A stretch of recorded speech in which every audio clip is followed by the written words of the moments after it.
Hello दोस्तों, मैं हूं विजय दिवाकर और आपको बताने जा रहा हूं यहां पर ध्यान से देखिए कक्षा 10वीं से रिलेटेड ग्रामर का सुपर मोस्ट क्वेश्चन। अगर आप चाहते हैं ग्रामर में अच्छा स्कोरिंग करना, आप सोच रहे होंगे ग्रामर में क्या क्या आ सकता है, तो ग्रामर से रिलेटेड मैं यहां पर एक सुपर स्पेशल वीडियो आपको बताने जा रहा हूं। यहां पर ग्रामर कैसे सॉल्व करेंगे और किस टाइप के क्वेश्चन आते हैं आज की वीडियो में हम जानेंगे।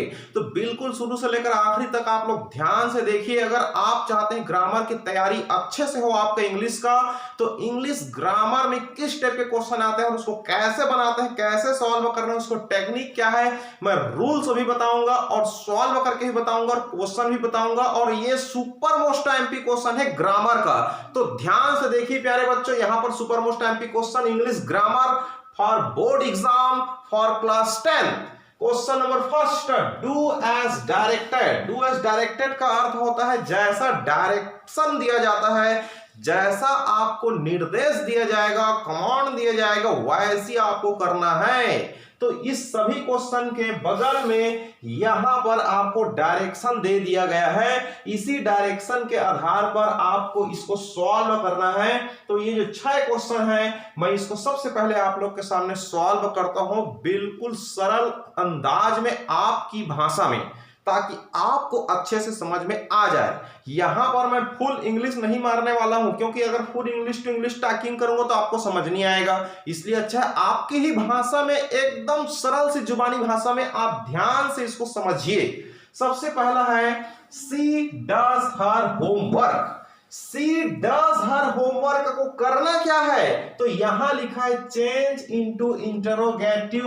तो इंटरोगेटिव बनाना है, इंटरोगेटिव बनाना है। सी डज हर होमवर्क का सी लगा है, एक लड़की के लिए लगता है, स्त्रीलिंग के लिए लगता है, महिला के लिए लगता है। तो she does her homework, her homework she है तो यहां हर रहेगा ही। अगर ये ही रहता तो यहां पर हीज हो जाता, ये सब तो आप जानते ही हैं। तो वह अपना गृह कार्य करती है। सी डज हर होमवर्क, डज लगा है माने प्रेजेंट सिंपल टेंस की बात चल रही है यहां पर। तो यहां पर हम कहेंगे वह अपना गृह कार्य करती है। इसको बनाना है इंटरोगेटिव। इंटरोगेटिव सेंटेंस का मतलब है प्रश्न बना देना, इसको प्रश्नवाचक बनाना है। तो प्रश्नवाचक बनाने के लिए आपको जब भी कोई प्रश्नवाचक बनाना रहेगा प्यारे बच्चों, तो कान खोल के सुन लीजिए। हमेशा हेल्पिंग वर्ब को सामने में कर देना है, बाकी आपको कुछ ज्यादा करने की जरूरत नहीं है। हेल्पिंग वर्ब को आपको सामने में करना है। अब देखिए कभी कभी ईज रहता है, आर रहता है, एम रहता है, हैव रहता है, हैज रहता है, हैड रहता है, तो विल रहता है, शैल रहता है। तो ऐसे हेल्पिंग वर्ब को जब आप सामने कर देते हैं तो क्वेश्चन मार्क बन जाती है, इंटरोगेटिव सेंटेंस बन जाती है। लेकिन कभी कभी डू डीज डड रहता है, तो यहां पर क्या करना है आपको, देखिए यहां डस है, कभी कभी डिड रहता है, कभी कभी डू रहता है। तो ऐसे कंडीशन पर आपको क्या करना है, हेल्पिंग वर्ब तो सामने करोगे ही, लेकिन मेन वर्ब को दिखाना पड़ता है। तो मेन वर्ब को दिखाने के लिए हमको क्या करना पड़ेगा, यहां पर तो मेन वर्ब जो है आपका, यही मेन वर्ब का काम कर रहा है और यही हेल्पिंग वर्ब का काम कर रहा है। यहां पर बहुत ही बढ़िया सवाल पूछा है। देखिए बात मजे की घुमावदार है, लेकिन ट्रिक बिल्कुल सरल है। तो यहां पर यही हेल्पिंग वर्ब है और यही आपका मेन वर्ब की तरह काम कर रहा है। माने डू का मतलब होता है करना, डू से बना है डस, वह अपना गृह कार्य करती है, सी है इसलिए यहां पर डस लग गया है।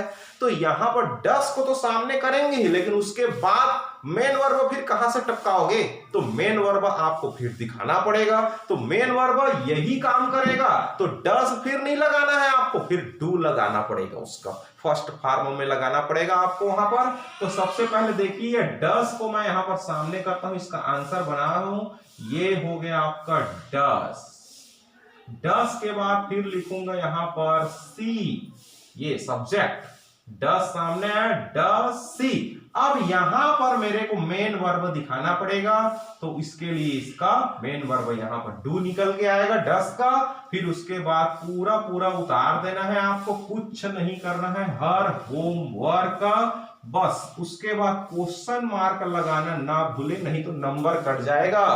तो यहां पर ये हो गया इसका आंसर कि सी डस हर होमवर्क का जो क्वेश्चन मार्क जो बनाना था आपको, इंटरोगेटिव बनाना था, तो ये हो गया answer, does she do her homework. क्या वह अपना गृह कार्य करती है? क्या वह अपना गृह कार्य करती है? तो इस तरह से इंटरोगेटिव सेंटेंस आपको बनाना है। अब बात करते हैं सेकंड क्वेश्चन की। Mister Kapoor is blank blank MLA. Mister Kapoor is blank MLA. Mister Kapoor क्या है? एमएलए है। एमएलए है तो मिस्टर कपूर तो अकेला है ना, तो एक ही एमएलए होगा ना। यहां पर एक ही नाम दिया है ना, बहुत सारे नाम तो है नहीं है। तो मिस्टर कपूर क्या है? एक एमएलए है, मेंबर ऑफ लेजिस्लेटिव असेंबली, मतलब सांसद है। सीधा सीधा उसको ये कहो कि आप वो एक प्रतिनिधि है, चुने हुए प्रतिनिधि है हमारे राज्य के। तो यहां पर हम ये कहेंगे मिस्टर कपूर, हिंदी में बोलेंगे तो मिस्टर कपूर एक एमएलए है, एक सांसद है। तो एमएलए विधायक है, ठीक। तो जब विधायक है, एक एमएलए है यहां पर, तो हम ये कहेंगे यहां पर एक एमएलए है, तो एक तो दिख नहीं रहा है, वही एक तो यहां पर आएगा। तो यहां पर क्या आएगा? एक एमएलए है, एक विधायक है, तो यहां पर हम क्या कहेंगे? Mister Kapoor is. एक के लिए क्या यूज करेंगे? एक के लिए या तो हम वन लगाओगे, आप सोच रहे होगे, या तो ए लगाओगे या तो एन लगाओगे, लेकिन यहां पर क्या करना है, ध्यान दीजिए। आर्टिकल में ए लगाने के लिए बोला है, या तो एन लगाइए या तो द लगाइए यहां पर। तो यहां पर इसको ध्यान दीजिए, ये शॉर्टकट है। जब भी किसी का शॉर्टकट आता है, शॉर्ट फॉर्म आता है, MLA, member of legislative assembly, विधायक, या फिर हम उसको ये कहेंगे, इसको हम ये कहेंगे यूपी रहेगा, यूपी उत्तर प्रदेश, एमपी मध्य प्रदेश, आप समझ रहे हैं। इसी तरह से IAS, IAS Indian administrative service. तो इस तरह से जब शॉर्टकट आती है किसी चीज का, एचएमटी, एचएमटी शॉर्टकट, तो जब भी कोई शॉर्टकट आएगा, शॉर्ट फॉर्म आएगा, उसका पंक्चुएशन को आपको ध्यान रखना है, उच्चारण को। जब उसका उच्चारण करेंगे आप, तो शुरू में क्या आ रहा है? एम एल एम, ए आ रहा है शुरू में, एम एल ए आ रहा है शुरू में। ए का मतलब क्या है? ए स्वर है, एम एल ए स्वर है, वॉवेल है। जब ए वॉवेल है, यहां पर वॉवेल 5 होती है, ए ई आई ओ यू, तो यहां पर एम एल ए, तो ए जो वर्ड आ रहा है शुरू में, इसको उच्चारण करने से वो वॉवेल है, और जब वॉवेल आती है तो यहां पर लगेगा एन, एन लगेगा, एन कंफर्म है, एन। आप जब भी इस तरह से क्वेश्चन आएगा, उसका उच्चारण को करके देखना है आपको, और उच्चारण में अगर शुरू में आपको वॉवेल नजर आती है, वॉवेल, तो फिर समझ जाइए आपको करना क्या है, यहां पर एन लगाना है प्यारे बच्चों, एन। तो यहां पर भी आप एन लगा दीजिए, इस ब्लैंक में अंडरलाइन कर दीजिए। Mister Kapoor is an MLA. Mister Kapoor क्या है? एक एमएलए है, एक एमएलए है। Third, he was bathing, he was bathing, वह नहा रहा था। fill in the blanks, blank है यहां पर। I was finishing my homework, मैं मेरा होमवर्क, my homework, अपना होमवर्क, फिनिशिंग पूरा कर रहा था, was लगा है, था। he was bathing, वह नहा रहा था, blank, I was finishing my homework, मैं अपना होमवर्क पूरा कर रहा था। अब सेंटेंस जमाना है, तो fill in the blank using while या व्हेन। क्या लगाना है? व्हाइल लगाना है कि व्हेन लगाना है? अगर चलो व्हेन लगा देते हैं तो क्या होगा, व्हेन लगा के देखते हैं। व्हेन यहां आ गया, he was bathing, वह नहा रहा था। जब when लग गया तो जब I was finishing my homework, मैं अपना गृह कार्य पूरा कर रहा था, जब मैं अपना होमवर्क पूरा कर रहा था। थोड़ा जम नहीं रहे, उसी को हम लोग ये तब जब के बदले वाइल लगा यूज करते हैं, वाइल्स, क्योंकि यहां पर कंटिन्यूअस है, दोनों कंटिन्यू फॉर्म में है, दोनों कंटिन्यू फॉर्म में है और दोनों पास्ट टेंस फॉर्म में है। तो ऐसे कंडीशन पर अगर हम वाइल लगाएं तो बढ़िया जमेगा। अगर मैं वाइल लगा दूं तो वह नहा रहा था तब तक मैं होमवर्क का पूरा कर रहा था। तो ये वाइल जो सेंटेंस है, वाइल वर्ड यहां पर ठीक बैठ रहा है।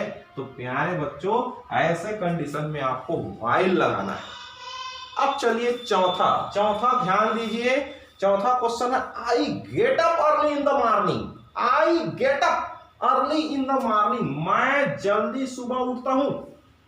I get up early in the morning, morning माने सुबह, अर्ली इन द मॉर्निंग माने जल्दी सुबह, गेट अप उठ जाता हूं, मैं जल्दी सुबह उठ जाता हूं, तैयार हो जाता हूं, फ्रेश हो जाता हूं, मैं जल्दी सुबह उठता हूं, सीधी सी बात। तो मैं सुबह जल्दी उठता हूं, क्या बनाना है, मेक सेंटेंस इंफेटिक यूज करना है, डू या डस या डिड। अब यहां पर देखिए, आप डू लगाओगे कि डज लगाओगे कि डिड लगाओगे, सोचो। डीड कब लगता है, पास्ट टेंस में। क्या यहां पास्ट टेंस है कहीं पर, नहीं, पास्ट टेंस मतलब सेकंड फॉर्म वाला सेंटेंस तो नहीं है। दूसरी बात, डस कब लगता है, तो डस तो ही में लगता है, सी में लगता है, ही सी इट नाम। तो यहां पर ना ही है ना सी है, यहां तो आई लगा है।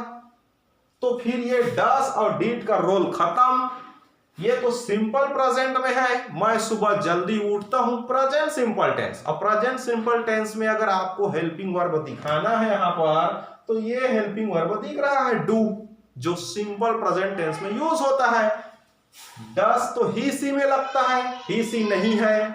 डिड तो पास्ट टेंस में लगता है, ये पास्ट टेंस तो नहीं है। तो दोनों का रोल खत्म, बच गया आपका डू, डू इज बेटर। तो यहां पर हो जाएगा इसका answer, I do get up early in the morning. ये हो गया, आई do get up early in the morning. मतलब इसका अर्थ क्या होगा, मैं सुबह जल्दी उठता हूं, इसका अर्थ भी वही होगा। बस यहाँ हेल्पिंग वर्ब जो है, यहाँ पर वर्ब जो है स्पेशल आपके लिए शो हो गया आई में, क्योंकि यहाँ पर इंफेटिक बनाना है, इसका यूज करना है आपको सेंटेंस में डू या डज या डिड का। तो यहाँ पर हम डू का ही प्रयोग करेंगे, क्योंकि ये सिंपल प्रेजेंट टेंस है, इसलिए यहाँ पर I do get up early in the morning, मैं सुबह जल्दी उठता हूं। चलिए पांचवा सवाल, you like to visit the Taj. Taj, Taj माने ताजमहल। यू लाइक, तुम पसंद करते हो, to visit the Taj, to visit the Taj, Taj Mahal घूमना, ताजमहल देखना, ताजमहल घूमने जाना। तो to visit the Taj, visit माने देखने जाना, घूमने जाना, वहां परिभ्रमण करने जाना। तो तुम ताज देखना पसंद करते हो, तुम ताजमहल देखना या घूमने जाना या उसमें परिभ्रमण करना पसंद करते हो, तुम पसंद करते हो। ठीक, सिंपल सा सेंटेंस, सिंपल प्रेजेंट टेंस, तुम ताज देखना या घूमना पसंद करते हो। You like to visit the Taj, बात खत्म। करना क्या है, make question using would. Would लगा करके आपको क्या करना है, क्वेश्चन बनाना है। इसको क्वेश्चन से बताना है आपको, क्वेश्चन मार्क वाले सेंटेंस बताना है, क्वेश्चन बनाना है इसमें, वो भी क्या लगा करके, वुड लगा करके। वुड एक प्रकार से हेल्पिंग क्रिया है, तो यहाँ पर हेल्पिंग वर्ब है, इसलिए जब भी क्वेश्चन मार्क बनेगा हेल्पिंग वर्ब कहाँ जाएगा, शुरू में जाएगा, सेंटेंस के एकदम शुरू में। जब भी क्वेश्चन मार्क आपको बनाना रहेगा इंटरोगेटिव, तो हेल्पिंग वर्ब को कोई भी सेंटेंस के सामने में रख देने से वह क्वेश्चन मार्क का सेंटेंस बन जाती है प्यारे बच्चों। तो यहां पर आपका क्या हो जाएगा, वुड सामने में आएगा। तो क्या हो जाएगा, ध्यान दीजिए, इसका आंसर हो जाएगा, सबसे पहले यहां पर लिखेंगे would you like to visit would you like visit the Taj, और क्वेश्चन मार्क, क्या तुम्हें ताजमहल देखना पसंद है, क्या तुम पसंद करते हो, क्या तुम पसंद करोगे। Would you like to visit the ताज, क्या तुम ताजमहल देखना पसंद करोगे? देखो यहाँ पर would you like to visit the Taj? Question mark बन गया, वुड को सामने लगाना है और कुछ नहीं, क्वेश्चन मार्क लगा दीजिए, आंसर हो गया। छठवां number, have you blank money in your pocket? तुम्हारे पॉकेट में पैसा, हैव शुरू में लगा है, हैव क्या है? क्वेश्चन मार्क है। Have you blank money in your pocket? तुम्हारे पॉकेट में क्या पैसा है? रुपीस है, मनी माने धन।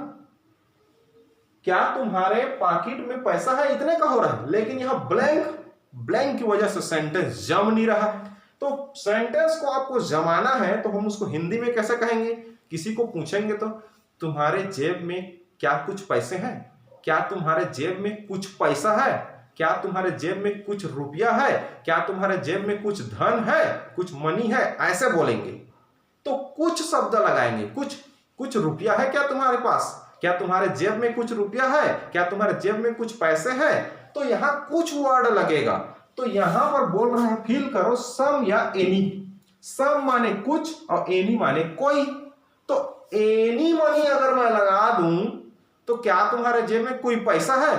बहुत गलत, सरासर गलत, एनी नहीं फिट होगा। एनी बहुत ही यहां पर गलत हो जाएगा। तो सबसे पहले हम सम का यूज करेंगे यहां पर।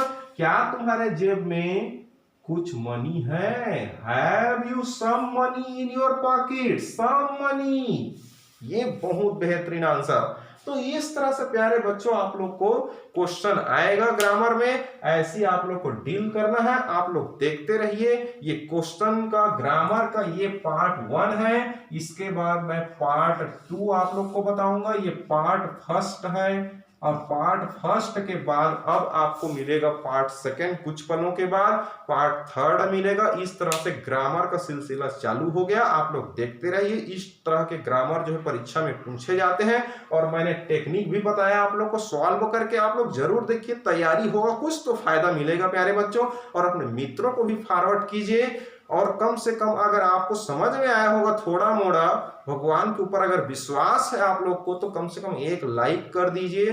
कमेंट बॉक्स में कम से कम एक बार थैंक यू लिख दीजिए। और अगर आपको और ग्रामर के सारे वीडियो अगर चाहिए आप लोग को, तो आप लोग मुझे कमेंट करके आप लोग ध्यान से बिल्कुल अच्छे से लिखिए कि हमको ग्रामर का इस पोर्शन से चाहिए। तो मैं बिल्कुल आप लोग के लिए अच्छे से ग्रामर का डील करते हुए आप लोग के लिए बेहतरीन वीडियो बना दूंगा, ताकि उसको आप समझ करके हमेशा आपका ग्रामर काम आएगा, 10वीं में भी, 12वीं में भी, कॉलेज में भी। तो थैंक यू प्यारे बच्चों, धन्यवाद। स्क्रीनशॉट ले सकते हैं आप लोग और तैयारी कीजिए। Best of luck.